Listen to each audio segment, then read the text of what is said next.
ইনিংসের 30তম ওভারের ঘটনা ছিল সেটি। রিশাদ হোসেনের করা ডেলিভারিটি সজোরে শট খেলেন আকিল হোসেন, আর বলটি সরাসরি গিয়ে পড়ে রীতিমতো গ্যালারিতে।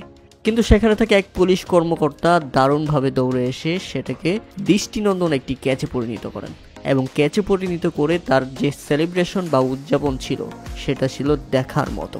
মাঠে ক্রিকেটাররা যেমন উদযাপন করেন ঠিক সেভাবেই উদযাপন করে নিজের আরেক সতীর্থর সঙ্গে হাত মেলাচ্ছিলেন। একটা মুহূর্তের জন্য মনে হচ্ছিল পুলিশ কর্মকর্তার ক্যাচে আউট হলেন ওয়েস্ট ইন্ডিজের ব্যাটার আকিল হোসেন, যা বিশ্ব ক্রিকেটে এক দারুণ নজির।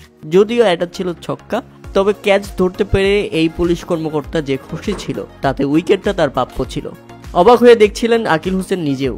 ক্যাচটা বারবার টিভি রিপ্লাইতে দেখানো হচ্ছিল, দারুণভাবে ক্যাচ ধরেছেন তিনি, এবং ক্যাচ ধরে দারুণ উদযাপন। মনে হচ্ছিল তিনি শৈশবে ফিরে গেছেন, মনে হচ্ছিল তিনি মাঠেই আছেন, তিনি মাঠে বাংলাদেশের সঙ্গে খেলছেন। প্রিয় দর্শক, পুলিশ কর্মকর্তার এই ক্যাচ ধরার মুহূর্ত আপনারা যারা দেখেছেন তারা কেমন উদযাপন করেছেন তা অবশ্যই আমাদের কমেন্ট করে জানাবেন। ধারাভাষ্যের পক্ষ থেকেও এটা নিয়ে ব্যাপক কথা হচ্ছিল এবং তারাও ব্যাপক এনজয় করেছে ব্যাপারটি। সত্যি ভালো লাগার মতো একটি ঘটনা ঘটে গেছে বাংলাদেশ ওয়েস্ট ইন্ডিজের এই ম্যাচে।